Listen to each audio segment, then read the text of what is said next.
Welcome to Voices of the Underground, hosted by Young Ty and Robert Go. Hey everybody, welcome back to another episode of Voices of the Underground EDM podcast, where we would like to dive deep on some up-and-coming DJs and producers we feel deserve more exposure. Like always, I am your host, Young Ty, and I'm here with my co-host, Robert Go from Project 10K. Rob, how you doing, buddy? Dude, cheers, man. I'm doing great. I'm excited for this podcast. Got a really good guest. I think we're going to get some really insightful things for it. Yeah, I'm pretty excited too. This is a guy that we've been friends with for quite some time now, so it's only right to have him on the podcast. You may have seen his last release on Revealed Recordings called Strangers, and he has plenty more tracks coming up, so you do not want to miss them. Please welcome to the Voices of the Underground podcast, Gaspar. How's it going, buddy? Hey, yo. What's up, guys? Hey, good to have you here, man. Good to have you on board. Yeah, I'm glad to be here. I like what you guys are doing. I appreciate that. All right, Gaspar. So, welcome to the show, man. Tell us a little bit about yourself, man, for people who might not know who you are. So, I've been producing for 5 years, and the first year was mostly bass house, and it was a song called Moving to the Sound. And oh my God, like I listen to it now and it's just god awful. I don't think you can find it anywhere on the internet, which is good. And then after that release, I took a full year off of releasing music. I focused on Big Room. And then my first release was Big Beat. And it was a solo release. I just put it out there on SoundCloud and it's awful. It's somewhere on YouTube. So if you type in Gaspar Big Beat, you'll find it. I'm about it's to. so awful. Nice. I don't look for. Wait. So you said it was a SoundCloud release, right? And now is that like on your profile, or is this just lost in space somewhere? It's the same SoundCloud account I use now, but I deleted it. It's gone. You can't find it there. Oh, so I'll be hunting. Okay. Anyways, so then I kept focusing on getting better, and then I released Power. I think it's called Power. It was on Sick Bedroom Records, a small label. And then after that it was Ignition. And that one got supported by Deoro at Lollapalooza in Chicago. And he followed me on Twitter, real cool guy. He's awesome, super chill. But the fact that he played it and I didn't send it to him, it was just nuts. Like it blew my mind. And it's funny because you think, like you look up to certain artists and you think when you get supported, like you're just going to blow up immediately and you'll have all these doors open, but that's just not how it happens. And anyway, so I just kept making music. My third release was supported by W&W on Rave Culture Radio. And that was the release that got Ward to actually email me. He gave me his personal email.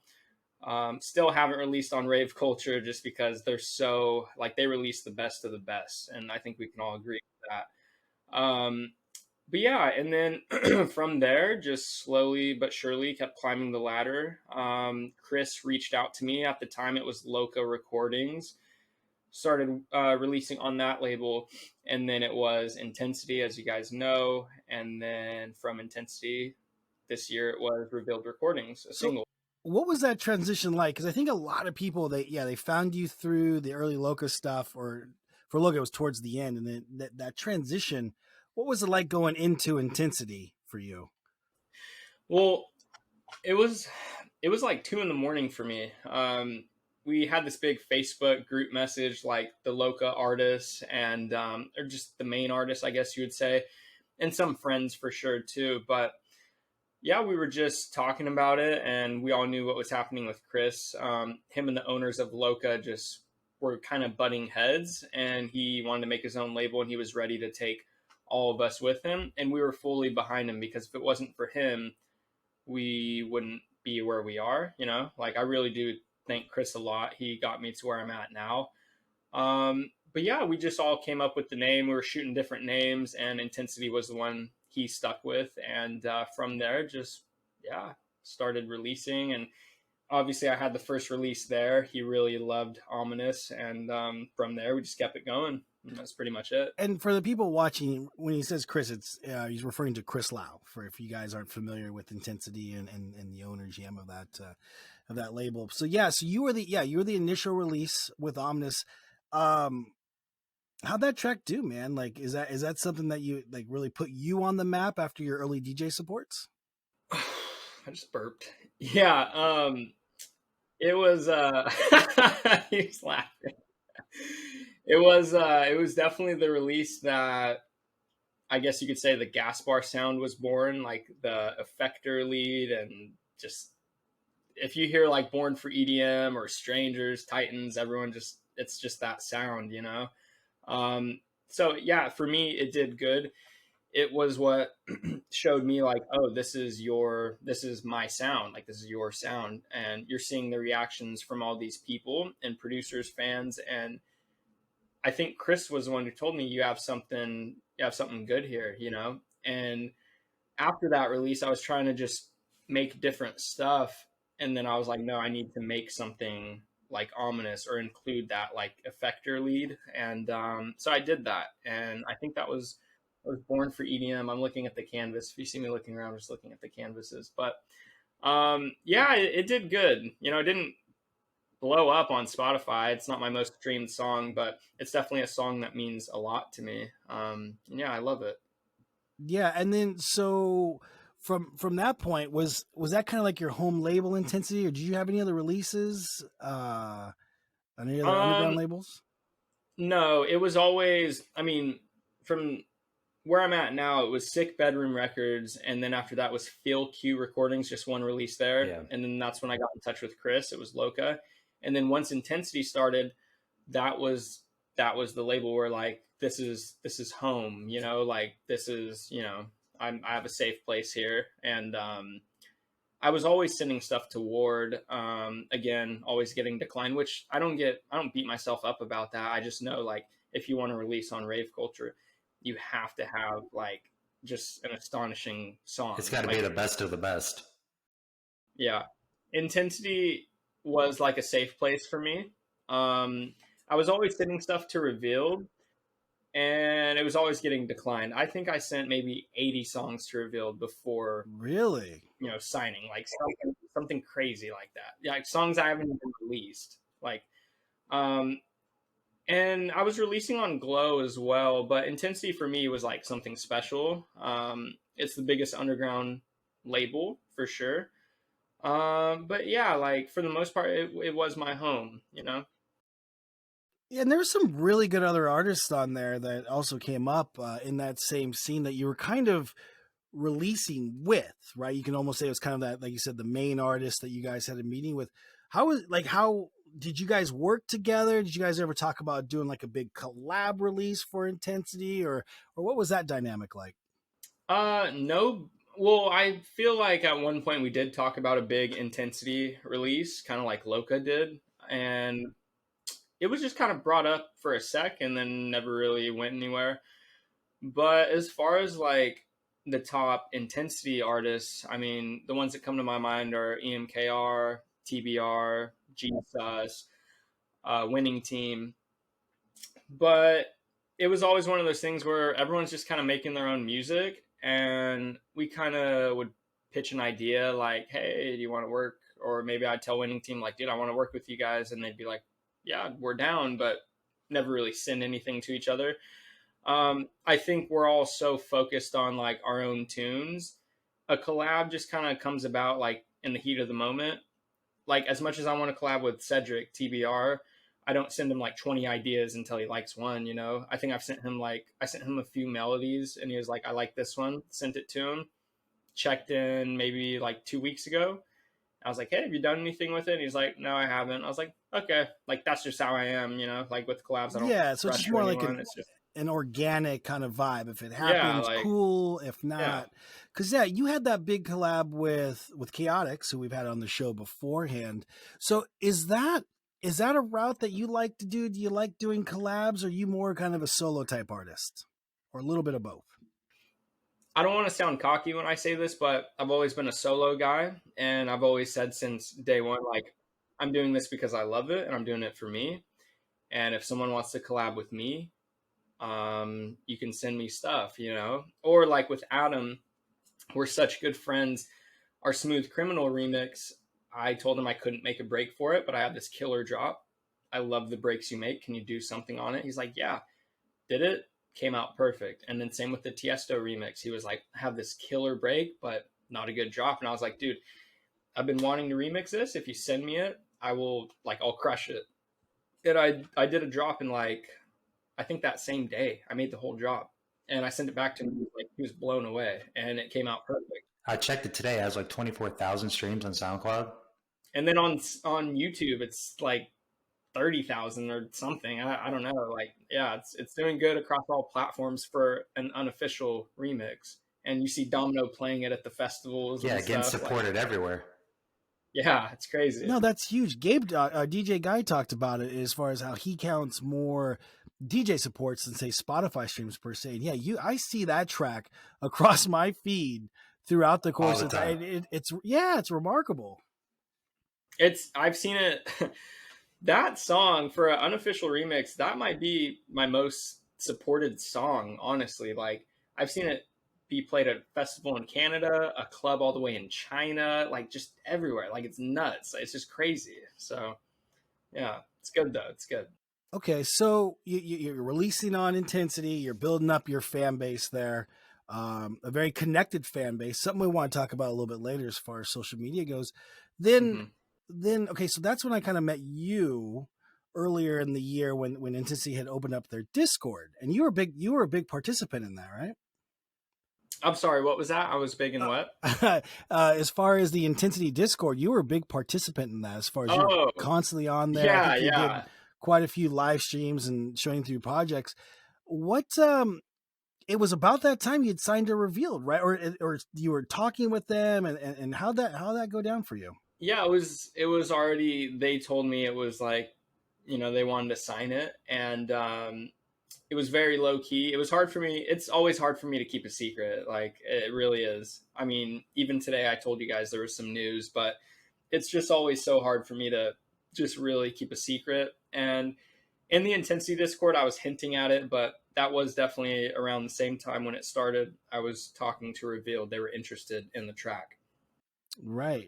Yeah, that was a big deal. I remember, like you said, you've hinted at it, and then it started. It was great when the news actually broke. So, what was that like for you? Okay, so this is something I wanted our audience to kind of hear as well.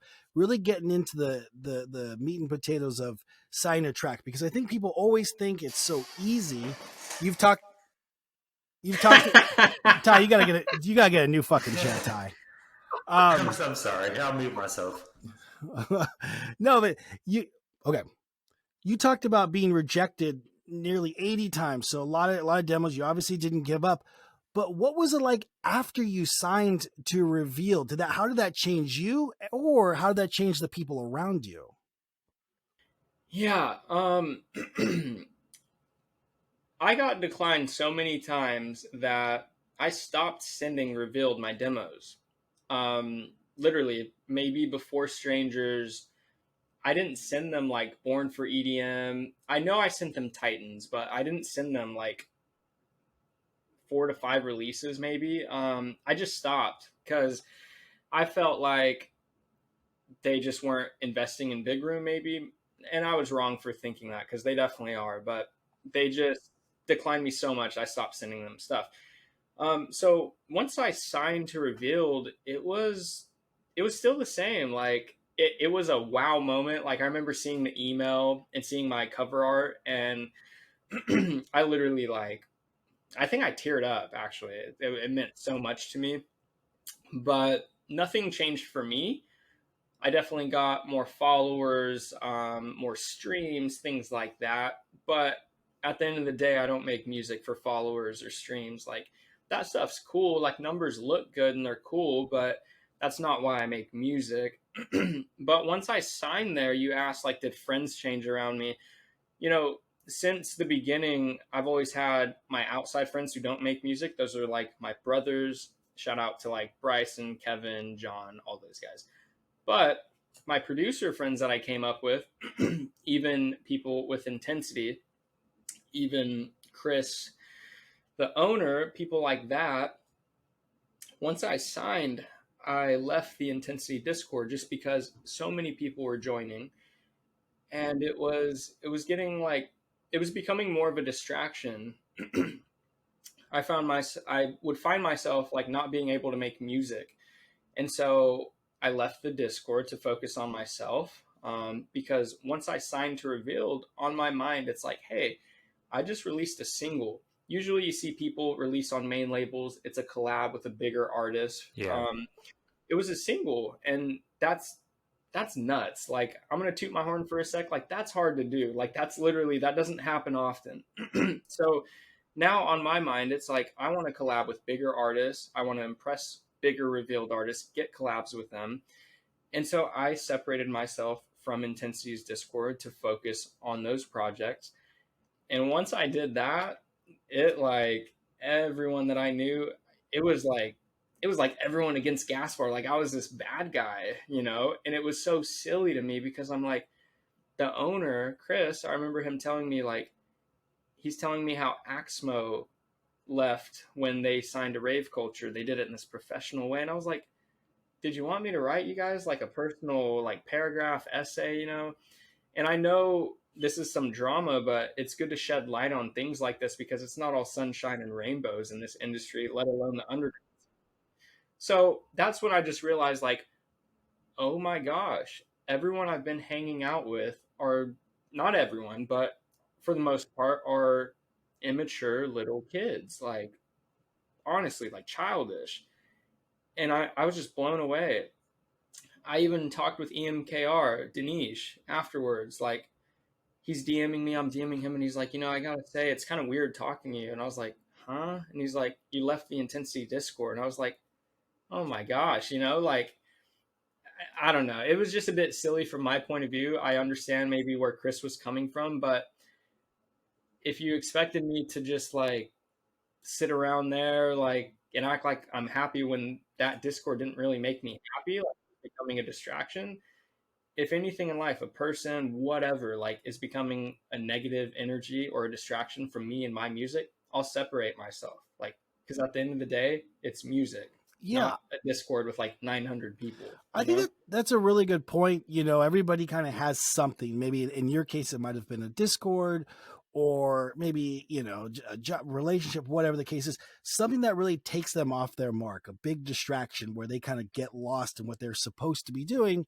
Sounds like in this case, it just was kind of, like you said, just have to peel back a little bit because you were spending a lot of time in there. I remember you would get up in the morning, you were in there, I'd hop on late at night, and we were going over a project. So I think maybe people misconstrue things when you remove them, or when you kind of change your agenda to keep yourself focused. I think sometimes that gets lost in translation with folks, and it's never personal, right? It's never just personal. Business. Yeah, you got to stay focused. It's so easy to get distracted. For me, super easy to get distracted. And especially in that Discord. That Discord is, it's like, we could go in right now. There's probably people gossiping about something, It's just. I think it's a good place for guys to kind of connect. We've talked about the importance of Discord. Certainly it served me well. That's how I met you and of course Ty.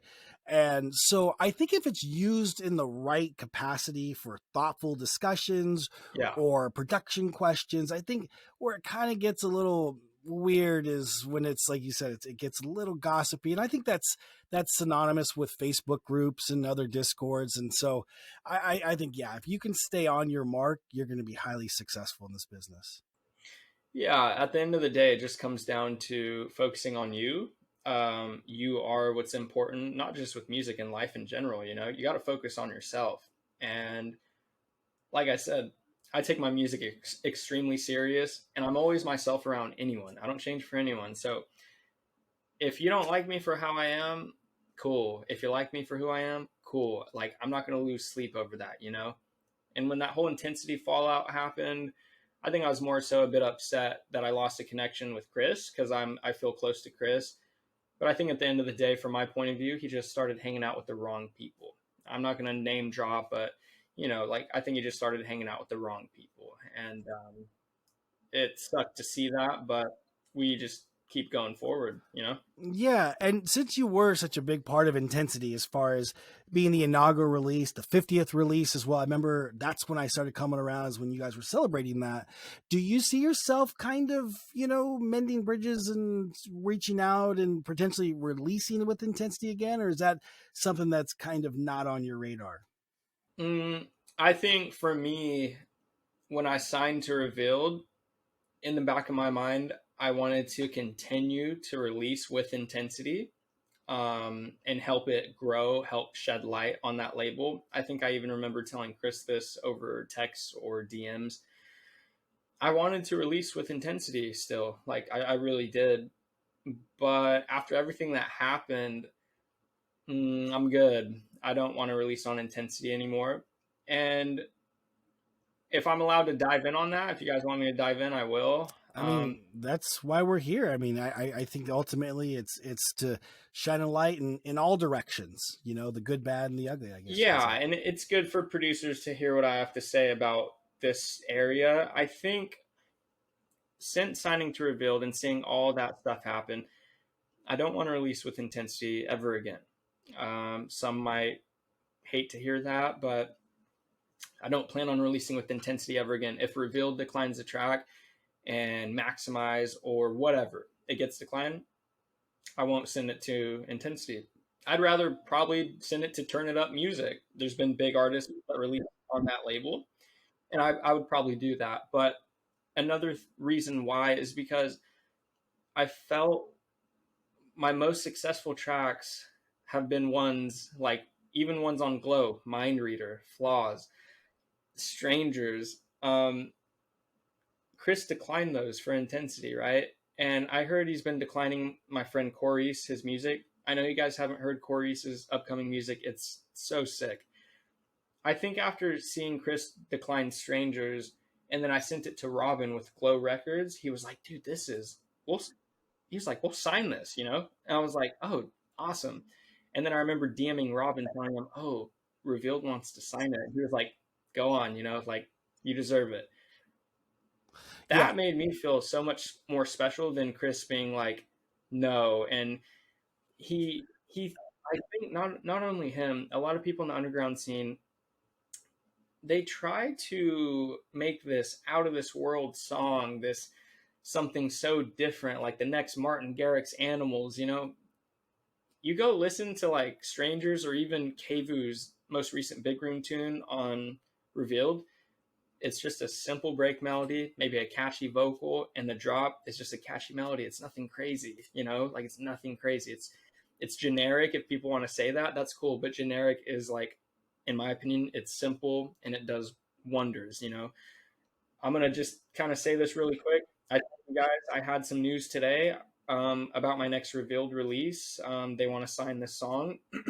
No. It was a song that Chris declined, and it's just funny. It's funny because like you have such solid tracks being sent your way, but you're so focused on trying to like change the game or release this huge thing, and you're just shooting yourself in the foot essentially. But about releases and all that, how do you feel about self-releasing? We've talked about that a lot here on the podcast. I think self-releasing, if you have money on you, it'll do better than some of the labels, if not maybe like a little bit less than what a label can do. But if you're trying to compete with like Reveal, that's a little hard, or a label that big, like Rave Culture. But I think self-releasing is totally fine. If you want me to make 30 or 50 changes, which that's what happened with Ominous. Again, I was a youngling when that track happened, but if you're so happy about a song and this label wants you to change 50 things, just self-release it.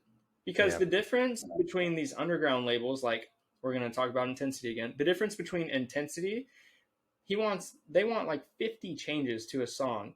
And then I sent a song to Revealed.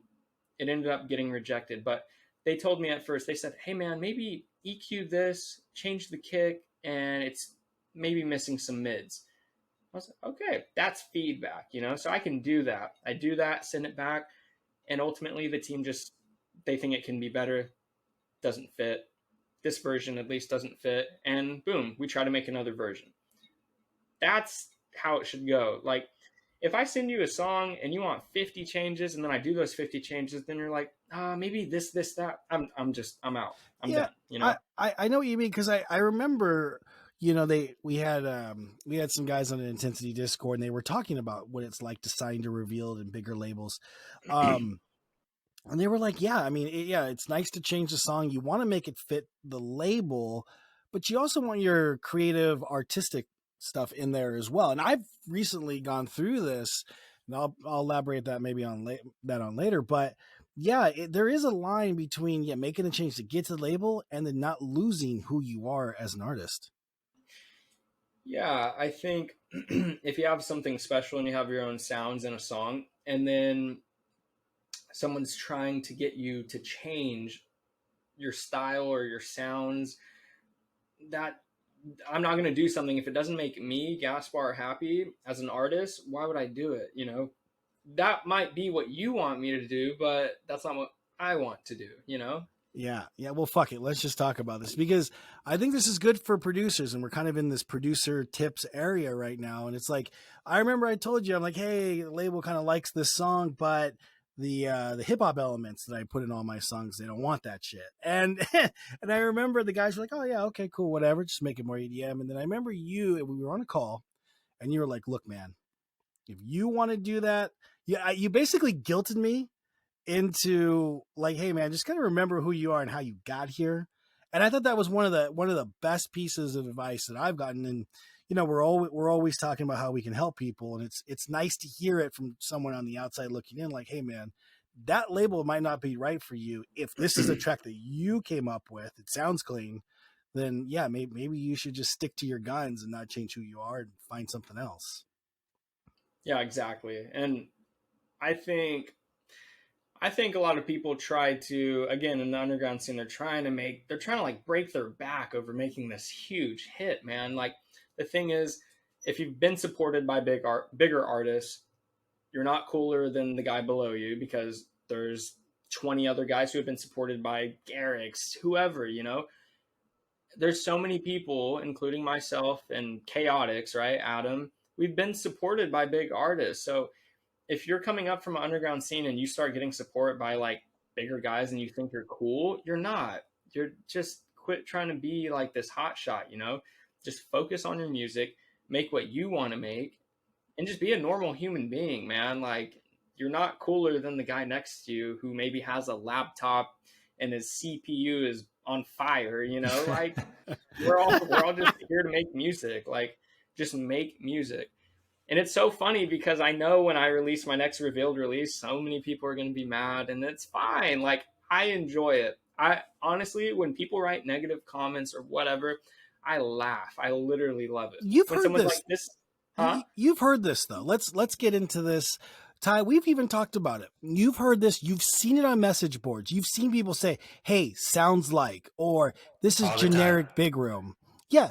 But, and then we're seeing it right now in real time when this airs, with Dynamite, right? And Blaster Jackson W&W sound, generic needs to be more innovative. What do you say to that? Because these are the songs that we kind of fell in love with in 2010, 11, 12, 13. Now all of a sudden they're not good enough for 2021, but the numbers have dived on other styles of big room. What do you say to that? I just think, I remember being in that Intensity Discord and seeing all these guys talk about this song Dynamite. And it's like, for me, I went in there and I said, hey, I just listened to the song for the first time. I don't see what's wrong with it. Maybe like the saw section and the break, could it have been better in my opinion? Yeah. But I think there's that squeaky chair. I'm just kidding. I think overall though, that song was made, based around this vocal, this unique, catchy vocal, and that drop. If that's not big room in your eyes, then I don't know what is, because that is like pure big room. Like, songs like that and 2014 songs, like big room songs, that's what helped me make a song like Strangers. It may not have that old school vibe to it, but I try to incorporate that, just that big kick and those huge like drop synths. Yeah. it's just silly when I see people saying, oh, this is generic and this and that. It sounds like this. Like, what are you doing? All that time you waste gossiping, you could be putting all that time into making music. And again, if you think it's so generic, right? If you think that song's generic, okay, then why don't you go make something that's not generic? Why don't you go show me what you can make? You know, that's how it makes me feel.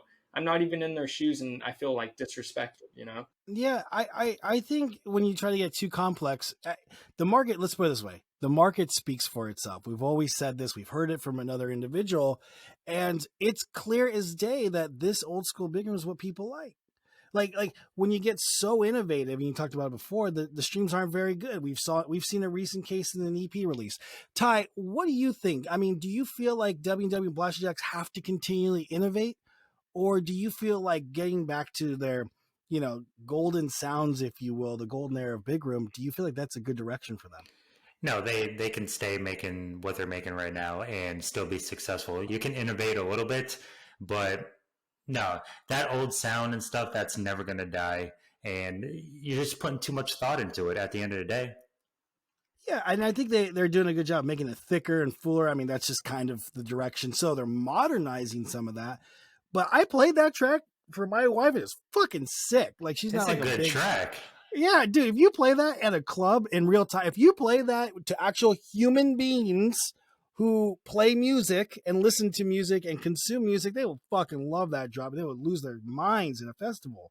Oh, yeah. And I think that's another thing is like, you need to make, when you're making music, you need to envision yourself. Like, honestly, it might sound silly, dude. Sometimes I'll pull this chair back and I'll just start jumping in my room. If I can't like jump to it, or if I'm not here just like bump into it, like, then it's not good. If I can't picture myself on stage or a crowd just raging to it, dancing, then it's probably not good. And that's another thing. When you're trying to make a song, dude, if you want to make this unique killer tune, cool. But can you see people jumping to it? If you can't, then it's probably not that good. That's just honesty. But that's what it is. Yeah. I think there's a disconnect, and it's easy to get disconnected. We're in the studio on laptops or PCs, whatever you're using. And it's like, yeah, sometimes you just have to make it simple enough for the real world. We lose sight of that. When you talked about people saying, oh, this sounds like so-and-so, or this sounds like so-and-so, that was mine and Adam's Tiesto remix. People were like, this sounds like Jackson Vega, or this sounds like Sabers. And I'm like, I don't really get mad, but I remember that day I wrote a message in there and I was like, it's so funny. Like, I was like, it's so funny because I can't recall the last time I went to a studio or worked on music and I thought, how can I make a song like Sabers? You know, like, it's so funny. And me and Adam laugh at comments like that because it's like, you might think it sounds like this person or that person, but that song's getting played all around the world, literally. Right. You know, you might think Strangers is generic. And I remember someone commented, why did it was that burner Instagram account. I think I know who's behind that, but that's fine. But they were like, I can't believe Revealed signed this garbage. It's like, that's cool. It's got 220,000 streams though for a big room song on Spotify. So yeah, I mean, the proof is in the pudding. I just don't understand. So, but yeah, it's interesting. Now you are currently working on something. You talked about it being picked up by Revealed. What else do you got going on, man? Is like, I know you talked about doing some progressive house things. You talked about it on social media. What do you got cooking over there in your studio? Yeah, for the first time in my music career, I've actually been building tracks on top of each other. And for the most part, it was always like, I have this song, I have to finish it, and I have to send it to a label. Last year, it was releasing a song a month, whether it was a remix or an original. And now it's like the total opposite. I focus on quality over quantity. And I think that's a very important thing too. I haven't released since June and my streams are still doing fine, everything. But at the end of the day, even if I had 1,000 monthly listeners, I would be happy because to me, 1,000 people in the world are listening to my songs, right? So even if you have 20 or 10 monthly listeners, don't beat yourself up over those numbers, right? for me, what I have cooking up, I just found out today a collab is going to be signed to Revealed to the main label. They want it to be signed. It's a big room song. That's huge. Yeah, I'm excited. And after that, it'll be a progressive tune. I actually got to send it to the artist.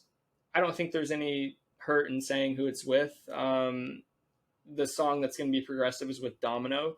Okay. He's been playing my Tiesto remix, and I reached out to him. I sent him a track.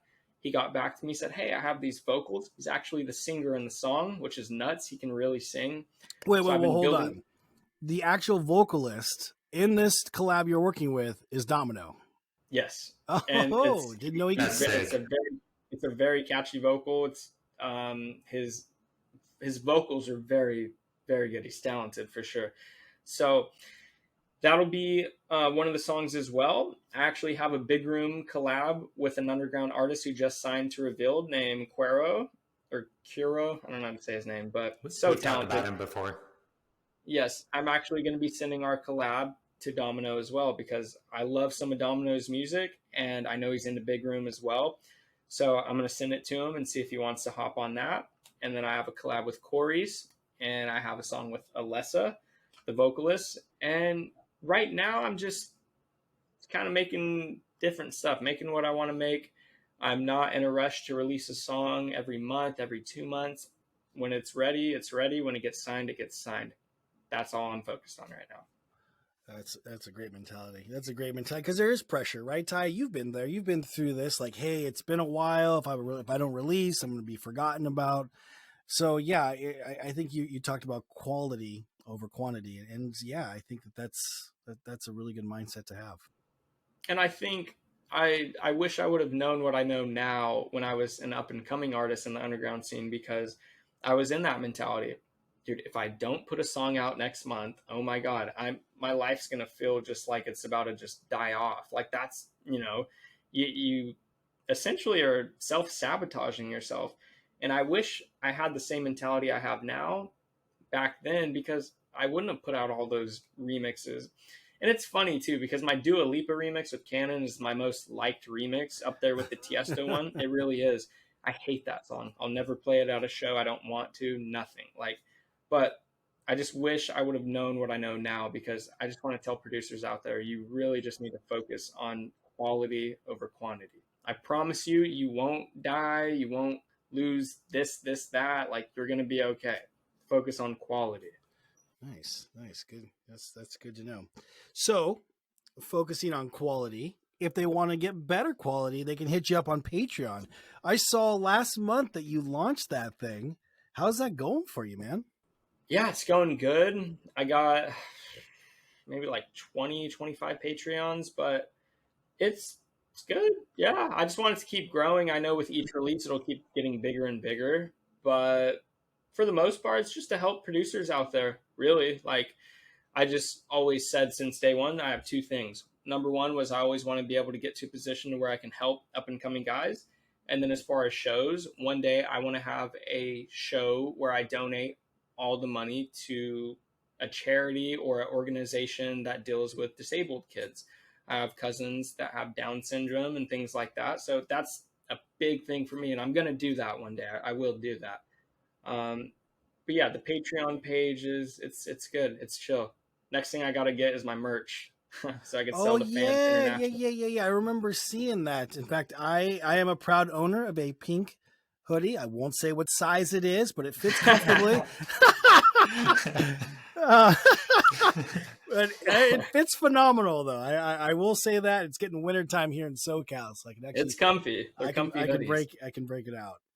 Yeah, but okay, so when you talk about disabled kids, like has that kind of been on your mind and health and things like that? I mean, I didn't see that, and I've known you for a while, and we haven't discussed this before. I'm not in a position to where I can have a show and donate a good amount of money. Like with my first show I had, right? Like in August, I actually made good money for me, like for sure. But I'm not in a position to where I can make more money than I did that first show, perhaps, and donate it to a charity without it like hurting me or my bank account, I guess. Like, I'm not, I still live at home. I'm 25, the thing is making music, you don't make money from music. It's, you make it off merch, a Patreon page, shows. So once I get to a point to where I'm living on my own, I'm stable, and I can have a show to where I can donate all of the money to a charity, then I'll do it. But that is always like in the back of my mind. I'm going to do that. Yeah. Yeah. So, okay. So, We've talked about that, about not making money off streams and all that. It's more about the shows. So glad for you to touch on that as well. Yeah, definitely. Shows and merch, Patreon pages. That's where you make your money. You don't make money from streams. Not one bit. So we know you pretty well and all that, and you've been talking about your health and all that. How have you been doing, man? And can you give us some of the backstory of, what's going on?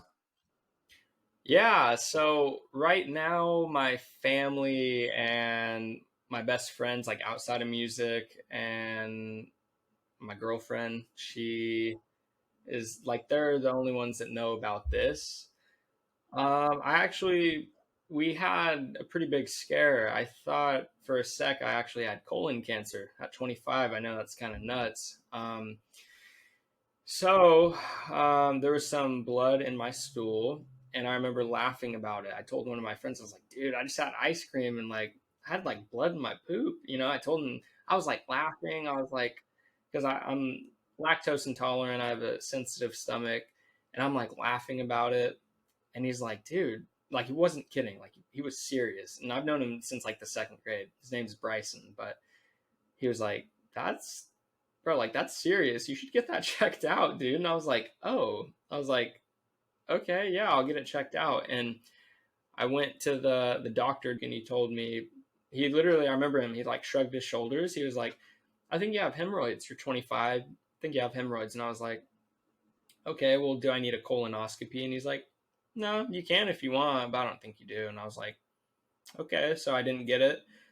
And then I was like, I know my body. I just didn't feel right. And I was like, I want to get it. And I did. And they found thousands of little polyps all around my colon, everywhere. Like they're everywhere. And there were some big ones. He took them out, but there was one that was concerning. And he had told me, like, pretty much he thinks there's cancer in there. There's like a 90% chance there's cancer in that polyp. And so I went and got a second opinion, and that doctor told me, hey, did everything right. His team, phenomenal job. You need your entire colon removed. And I was like, oh, wow. And I thought I was going to have a bag on the side of my stomach. And he said, no, that's old school. There's different procedures, but make sure you are in the best care possible. So I'll be getting the surgery at the University of San Francisco. And I think up until last weekend when I saw my girlfriend, I wasn't there mentally. I was checked out of music. Because at the end of the day, music isn't the most important thing in my life. I feel like family, friends, and your health are very important, if not the most important things. So I wasn't actually making music. I was waking up, just gaming with friends, working out, but I don't want to go as far as say I was depressed, but I definitely just was checked out. That's a pretty big thing. yeah, that was huge, and it sounded like it happened pretty quickly, right? Like it just hit me all at once. Yeah. So now I know that I talked to the surgeon on November 2nd, and we'll discuss surgery. And yeah, it's something that has to be done. If I don't have this surgery in 4 years, there's an 85% chance that I'll have colon cancer already. And by the time I turn 40, I will die. That's how Doc told me it. He said, by the time you're 40, you will die. And I said, wow. It sounds like you guys caught it pretty early in the process, Yeah. which is definitely a godsend. Yeah. Yeah. And every doctor I've talked to is very happy about it. I remember telling my grandma when we got back from the second opinion, what the doctor said. And I literally watched my grandma like tear up because she was thinking in her head, if I didn't go and get that colonoscopy, I would have had cancer by the time I'm 30, and by the time I'm 40, I would die, you know? So that like hurt me to see her tear up, but everyone's so happy we caught it now. I don't have cancer and we're going to get it taken care of. That's good to hear. That's good to hear. And I know when, your fans on social media, when they go through this, I'm sure they'll reach out to you quite a bit. And you have a very connected fan base on Instagram in specific. Can you dive into that a little? Because people have asked you, hey, what do you do when we see blue checkmark guys, the Axmos, the Ollie James, and all these boys, and there's a lot of comments and engagement, very connected fan base. It's crazy. Yeah, for me, it's almost the same as asking, how do I make good music? Or how do I, like, there's no magical answer that I have. There's no golden ticket answer. I've seen bigger artists who have like over 100,000 followers put on their stories, like, please go comment on my posts. Or I've seen someone even say, I think it was like, he was kind of joking, but he's being serious. He was like, I get no engagement, right? I think the most important thing that I've always said, I'm not afraid to get in front of a camera or anything. You can ask any of my friends who know me. I'm always myself around that person, or that person. The only thing I don't do that's a bit different is I don't cuss in front of my parents. I got a potty mouth, man, but I don't cuss in front of my parents because I have respect for them. But when it comes to social media, I believe in like just being yourself. People will see that. If you're not being yourself, you're being fake or weird. People see right through that. They will, I promise you.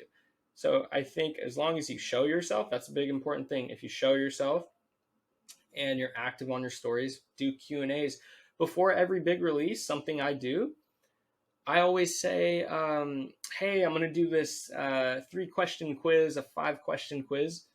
If you get all the questions right, I'll DM you my upcoming track. That engagement, let alone, gets so much. On release day, I always have a canvas. That's my thing, I believe in just being yourself, right? Just being yourself. I don't ask 50, 100 people to comment on my stuff. I don't do that. They just do it. Why? I couldn't tell you why. I just don't know why. I'm just myself, posting on my Instagram, doing what I do. You guys know I'm always posting the UFC. I'm a big UFC guy, and I'm just being true to who I am. And I think people see that, and maybe that makes them want to engage with me. Maybe me replying to every comment makes them want to comment, because that shows that I'm seeing your comment, even if I was, maybe if I'm not as big as Martin Garrix, I don't think that's possible. That's a lot of comments. But at the end of the day, I make it a point to reply to every single person's comment, because you are special. You are the reason. If you're a fan, you're the reason why I am where I am. This drives me fucking crazy. I remember this story. I've told you guys this story. I'm gonna fucking tell it again. So there's this guy, and he's doing a guest mix, right? And I just came across my feed, and he's like, are you going to be tuning in? This dude's got 300 followers at the time. Newsflash, he's got about 320 now. So I comment on this thing. I'm feeling pretty good. And I'm like, yeah, man, check it out. This motherfucker didn't even take the time to give it a like. And I'm looking at it. And by the way, the guest mix got absolutely zero engagement. But that's like a missed opportunity, though. The point of this story is it's a missed opportunity, because that's how you can engage with people. I would have responded like, cool, let me know what you think. Let me know what track you like the best. Like there's it takes 2 seconds. And clearly this guy's not too busy with, all his other followers. I was the only comment on that post. To this day, I guarantee you, if I were to take this artist, you go back, I'm still the only comment on this post. And it's just like, those are missed low-hanging fruit opportunities to engage. Everyone wants the secret sauce. How about you just be a regular human being, which sounds like it's what you're doing, working really well for you. I don't know. Maybe it's how I was raised. I don't know. My thing is I just seriously try to be myself around everyone. And to the point to where, dude, if you don't like how I am, cool. You can fuck off. You can go do what you want to do, Like, I don't lose sleep for anyone or anything. Like, I'm going to be just fine. say, like, for me, I just, when it comes to merch or whatever, I'm just doing what I feel in the moment, and it's something I have my eyes set on. My tee, I didn't want to do it like my hoodies. These are different. These are embroidered, right?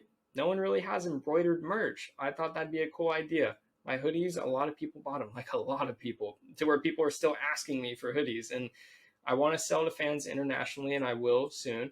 And then with the tee, it's in the center, and I did the logo down the spine. Like, that's just my design. I believe in, like, just being yourself.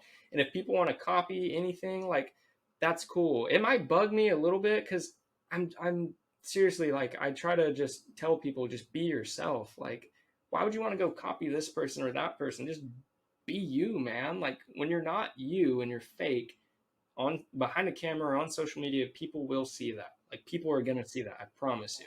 Yeah, and I want to circle back to the engagement part. Like when W&W or Blaster Jacks or Ollie James, whoever hits you back after you write a comment on their post, you guys can agree with me and everybody at home as well too. I'm like, oh, cool, man. They saw what I said. You know, it makes the people feel special that you're engaging with them and that you're actually showing that you care about your fans and the people that support you. Exactly. And I think when I first started out, I always said that. I was like, when I get to a point where a lot of people are commenting, me as a fan, I've commented on certain celebrities or high up people, their posts, and you don't get a response. That's okay. But how cool would it be if someone like Martin Garrix, like, replied to every single one of his fans, just said, hey, thank you so much. You're just like, you don't know what someone's going through. Everyone, you never know what someone's going through. Even just an emoji back, like, it's something. There are fans out there for guys like Garrix or whoever that you mean so much to that fan, more than you know. So a simple, like, hey, man, thank you so much, you know, that would just make their day, probably. Well, honestly. DJ Guy talked about it. He talked about it in an earlier podcast of, you know, how music was so important to his life, you know, so, and a lot of people are in that boat. This is probably why they're making it in the first place. So speaking of Instagram, you posted in your stories that you're going to be doing a podcast and engagement. Let's hear some of those questions, man. Let's I'm excited to hear this. Yeah, let me too. Let me pull them up real quick. Yeah, so while you're looking at your Instagram for the questions that you got, we have one from our Discord server. And if you guys have not joined our Discord, go ahead and do it, because you can ask questions for the artists that we are interviewing, and we'll go ahead and answer those questions for you guys here live on the podcast. So we have one right now. It says, Gaspar, in your opinion, which up-and-coming talent is coming strong and will soon hit bigger labels, Revealed, Rave Culture, etc.? I would say, because TBR, you'll find out soon he's signed to a big label if you didn't see him posting about it. But yeah, I would have to say Kiro, I don't know how to say his name. I'm sorry, buddy, if I messed that up. Him for sure. He just released on Revealed Radar, but he will be on Revealed Main. And I'm actually going to get him on Revealed Main. I will do everything in my power, and I will try to get him on. I think he deserves to be on there. He's so talented, so talented. And also, a guy I met recently who's been following me, his name is Xantz, Xantz. He is talented, man. Like, he was teaching me some stuff. Like, he's going to go places, I promise. The thing I can say about both of those guys, they keep their head down. They just make fucking music, man. Like, they literally just work. Like, that is what they do. That's all I can say is they work, you know? So those would be my two picks, Xantz and Kiro, for sure. Good picks. Yeah. Okay. To these questions, man. Come on. Let's do it. Yeah, I'm letting you know I got quite a bit of questions. So we have time. Well, speed round. All right. So, Are You in Love with Me by Desley? Yes, I'm in love with you, Desley. Oh, I love that guy. Hey, Desley, I fuck with that guy. I like Desley a lot. Yeah. Such a cool guy. Shout out to him, man. All right, next question. How to get signed on to Revealed? I think I explained this to Corey the other day. If you want to get signed to a bigger label or whatever, first of all, your social media is the most important thing. If you don't think labels aren't checking your socials, you're wrong, because they are. They look at you and they're like, is this guy marketable? What do fans see when we tag him? in our posts and they go to his page. What do they see? Social media is a huge thing. When it comes to the music, let's just use Big Room as an example. Go listen to their last Big Room releases, whether it's by Respawn, me, Kevu, whoever. They're not these out of this world songs. Super simple, basic if you want to call it. Catchy break melody, maybe a catchy vocal, catchy drop melody. Everything's the sounds that are selected fit perfectly. Everything. Just a basic general track. Nothing crazy. If you try to make this crazy song, it's probably going to end up just horrible. Just stick to the basics. I promise. Okay. Biggest wish / dream at the moment. I think my biggest dream or wish is to just get to a point to where I can tour yearly, like have shows everywhere. I don't want to play Coachella and those festivals. I just want to be able to play shows, like whether it's at this club, that club, you know, I just want to be able to play shows back to back to back. All right, let's keep going. Where are you from? I'm from California and I live in a town called Bakersfield. I won't live here all my life. I do plan on moving, but that's where I'm from. What are the best production advices that you can give for up-and-coming legends? I think the best production advice that I can give is just focus on something you want to make and make what makes you happy. Definitely take ideas from this track and that track and that track and put it into your song. But as far as like sound selection, don't try to make something like Sabers or whatever, you know. You should be inspired, but never try to copy. That would be my production advice. Just literally make the tune however you want to make it and make what you love. What does it take to be a fucking legend like you? God. Hey man, just fucking be yourself. There we go. I hate that. How many miles do you run? Oh god. I know that guy. Joke. I know that guy too. Inside joke. I run 0. If you hear from any of us, how many miles do you run? Give us a good answer. Yeah. What do you do when you don't have any inspiration? Well, I like to lose the last few remaining brain cells that I have playing Valorant. So that's what I like to do. That's a good game. When I don't have inspiration, I play Valorant and I lose my mental. But occasionally I'll go in FL and I'll just open up a piano and just write chords, write a melody, and then I exit out of it. Any tip to improve workflow? Workflow for me isn't even something I'm really thinking about when I make music. I don't think like, dang, I need to be able to work fast. You know, I just kind of go in. I'm just jamming. I don't think workflow is very important. Let me help that. Let me just chime in on that. To help increase workflow, switch to Ableton. That will always be. Oh, Ty, I had to bring it up. It's Ty's week because we have an FL Studio user. Sorry, Gaspar, you're going to say, Ty, you got an FL guy, so it is your time to shine, Ty. Fucking finally. Let him know, Gaspar. Let him know. I will be switching to Ableton. Let's go! I will be switching to Ableton. This time, really Ty can't catch a break on this podcast. I can't take FL crashing. I can't take it. Dude, even when I'm done working on a project, I click the X to close it out so I can play Valorant. I'm there waiting. I have to fucking control, alt, delete, and open my task manager. It's time to get a new computer, Gaspar. It's time to get one. Oh, don't blame the computer, Ty. It's the computer. It's an FL thing. You know what? Welcome, Gaspar. When you are ready to switch, we will walk you through, and it will change your life. You know what? We got a guest coming on next time, and yeah, he uses FL Studio, so I can't wait to rehash this again. All right. I will be switching, but hey, whatever you can work in, that's all that matters. True, so. and that's true. All right, what else do we got here? How is the collab with Quero so far? It's going good. Like I said, I'm going to get that on Revealed. Like, I will, because the song is nuts. Like, he sent it to me. It was already done. I mean, it needs a lot of work as far as the mix and maybe some leads and ear candy. Ear candy is the most important thing. And going back to that production tip for producers, ear candy. That's one thing I left out. That is the most important thing, I promise.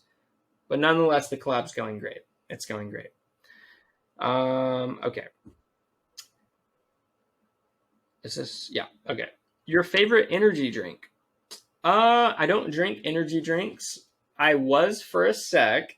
Usually I'll have like a vodka Red Bull, like with liquor, right? But I don't drink energy drinks on the fly. I think they're very bad for you. Sorry, Rob. Yes, you're drinking a Monster. It's great to mix it.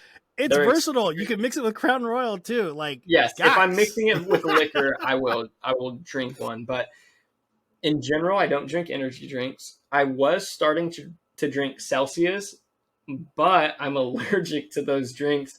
Celsius energy drinks make me break out in hives all right here, all over my body, all over my face. I don't know what's in that drink, and I don't want to know. I just don't drink them anymore. But yeah. Let's see. Where's it? Oh, what's your favorite cocktail? If I go out, I don't know if I have a favorite cocktail. If I go out, I'll get a Moscow Mule. I guess I could say that. Like, I'll drink a lot of stuff, but on the regular, I'm just going to get a Moscow Mule. When was the moment you were like, all right, I'm making fucking music, LOL? I'd have to say, Jesus Christ. Fuck, you sound like a machine gun. Dude. Hey, you have to leave that in the podcast. Like, that is funny. That is so funny. You gotta get some WD-40, man. God. Fuck. I'm surprised it hasn't snapped and we bought the new shit. Okay, that's funny. Okay. The moment I realized I wanted to make music, my grandpa and my cousins were always gifted playing instruments. My grandpa, that's one thing I always regret. I feel like I could have been closer to him than I was, right? I wasn't in music growing up. I was gaming and all that. He passed away. And once he passed away, I went to EDC Las Vegas. A friend told me about electronic music. He had always been telling me about EDC, but we just weren't old enough to go. So at the time, all I knew was 5 Hours by Deoro.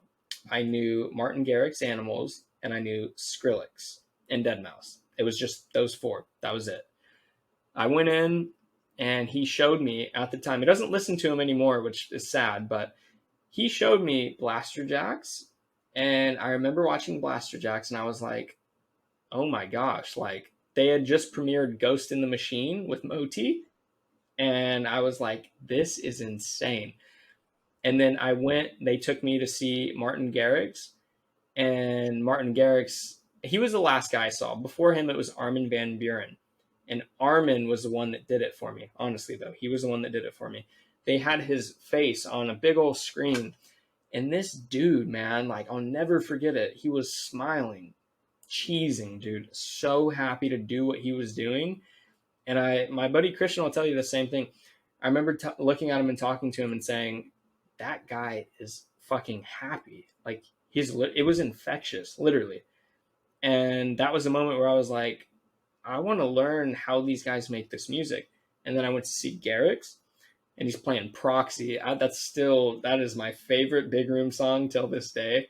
So I heard Proxy, and I'm looking at this guy. At the time, I think I was 21, and I was like, this guy's my age, and he's doing that? Like, what am I doing wrong, you know? So I went home, looked up a bunch of tutorials, FL Studio, and yeah, it was EDC watching Armin set for sure, and then Garrix shortly after. But yeah, that's what did it for me. Favorite fast food? Ooh, I already know this one. If it's not Chipotle, I'd be shocked. Well, I don't consider Chipotle fast food. Oh, it's fast food, Chief. Oh, that shit is fast food. I mean, it's not McDonald's. It's the fucking McDonald's of. I can't even call it Mexican food, man. Yeah. Okay. We'll say Chipotle. I got to give a top three because I don't really have a favorite. I'll give a top three. Chipotle would be. I thought about getting it yesterday, and I'm thinking about it right now. Chipotle for sure. I gotta say, I'm gonna get roasted. In-N-Out. Yeah, let's go to work. It's a California thing, baby. I used to say Chick-fil-A, but but I got introduced to Jollibees. Ooh, oh, Dude, it's so good. It's Ooh, so good. get some ethnicity in this motherfucker. That's what I'm talking about. Good for Yeah, you. man. Good for Talk you. to a Filipino girl, change your life. Oh, I'm kidding. I'm kidding. But Change mine. All right, here we go. it's all three of those are good. Why are you leaving Big Room? That's I a good posted question. something on my story. I'm not leaving Big Room. I didn't really explain like what was going on, but kind of the whole colon thing messed with me. But even before that, I was thinking like, I want to leave Big Room. I just wasn't happy producing it. So I posted something on my story. Didn't really clarify. I'm not leaving Big Room though. I'm still making Big Room. I'm making progressive and I'm making stuff that fits Stamped Records. Not leaving Big Room. So don't think that. Okay. Biggest setback you've faced? I would say right now. We kind of went over it already, but yeah, I mean, I'm happy I'm in a good place. And dude, my girl makes me feel just so good. Like, honestly, she has been a rock. I don't even care about saying this. I've literally like cried in front of her, dude. Like, I was so run down, and I'm a person where I like hold my emotions in. There's times where you'll never know, like if I'm having a bad day or I'm hurting inside, right? And that's not a good thing. I don't advise anyone to be like that. It's a bad thing. But for me, the biggest setback is that whole colon thing. I was thinking, dude, what if I have cancer? What if it's stage 4 colon cancer? You just never know, right? But after the second opinion, I'm very happy with what I heard. And yeah, that would be my biggest setback. But I'm in a good place now. I can say I'm good. I'm working after this podcast. I'll be working on my tune with Domino, and I'm ready to get that song out because I promise it's going to be big. No, that's really good, man. Having a good support system, we've talked about it in the past, is so critical to work. I don't care if you're a music guy, you're a sports guy, you're anybody. Having that support system is so critical, and I'm really happy that you have that. I just texted her right now telling her I told her, or I talked about her. Yeah, I'm lucky. I really am. And she's helped me and she's made me feel like $1 million, man. Honestly. Okay. On to the next. When will you release your next song? Next song is probably going to be a collab with an artist. I can't say who. You guys have heard the song though. It's out there on YouTube. That's all I can say, but we found out today that Revealed wants to sign it to the main label. Oh, yeah. It's a Big Room song. So what? That's the song. I hope it's not generic. Yep. All right. Here we go. Okay, on to the next. Here we go. If you want to do a couple more, and then we'll kind of wrap it up. Yeah, I'll do 2 more or 1 more. Tips for writing a remix. Tips for writing a remix. Try to find a song that's newer, I would say, or you could find a really old song. But you don't want to find that one that like 20 people have done. I think a most common one this year was Never Gonna Give You Up, right? Is that what it's called? Never Gonna Give You Up. Is that the name of it? Rickrolled. Yeah. A lot of people were remixing that song. Just try to find a song that maybe is newer or one that someone hasn't done. But yeah, I don't know, that would be my tip. And then just, make something out of it. You can make a bootleg or an actual remix. Just do what you feel. Who do you want to work with in the future? This will be the last one. But I think people I want to work with, I just want to work with more Revealed artists. I've gotten to a point to where I want to become a main Revealed artist, like Rios, Reggio. That inspires me, like to be able to do that or get to that position, right? Getting to a position where you can play at the Revealed recording shows, right? I'm going to do it. I will. But as far as artists, I would love to work with a guy like Reggio, Rios, guys like that. But at the end of the day, just bigger artists. I just want to work with bigger artists and get my name out there more. And I look up to those guys, Domino, ANG, right? So I think that's just my opinion. I want to work with bigger revealed artists. Yeah. Well, cool, man. Gaspar, I really appreciate you coming on, being really candid with us. I think a lot of guys are afraid to do that, and they don't quite paint the picture of what an up and coming artist is going to have to endure as they become more successful, and sometimes when you're candid, the truth hurts a little bit, but I think it's important for people to understand there's two sides to every coin. And there are going to be some things that the challenges you're going to face as you become a bigger artist. So yeah, I appreciate you taking your time to come on here and letting us know. Yeah, man, you and Ty, I think what you guys got going is good. And who knows, maybe I'll be back after my next release or yeah, for sure. Yeah. I think if you guys just market yourselves in the right way and keep being active on social media, reaching out to bigger artists who will give you shout outs, you'll get recognized. And you guys are doing a fantastic job. You're not going to get 1,000 followers overnight. It just takes time, but just keep working at it. And I think you guys have something Appreciate special. it, man. I see you guys having microphones, going to festivals and interviewing bigger guys. Like Ultra. We are going to, first of all, you're coming with us. You don't know it yet, but you're going to be headed out to Ultra 2022 with us. In the green room, we're going to go over the details. And it's going to be phenomenal, man. I hope to see everybody who's listening to this there. And if you do see us there, come up to us, let us know. We're going to get more into that goals as we go into these podcasts. Yeah, come say hello to us, guys, because we would love to talk to everybody that listens to the podcast and supports us. So we really do appreciate it. It's brand new, and you guys are crushing it. And everyone who's watching this or whatever, I'm going to post this on my Instagram. Literally follow these guys because they have a bright future. They really do. Thanks, man. Appreciate that. Well, guys, I think that's it for this episode of Voices of the Underground. I want to give a special thank you to our guest this episode, Gaspar. You can go and check him on Instagram at Gaspar Music. And I want to give a special thank you to our co-host, Robert Go from Project 10K. You could go and follow him at Robert Go. And you can follow myself at Young Ty on Instagram. Be sure to check out the description because we have the Discord that you guys can come and join. Ask these artists some questions that will be answered on the podcast. So until next time, guys, I hope you have a great day. We'll see you on the next episode. See ya. Peace.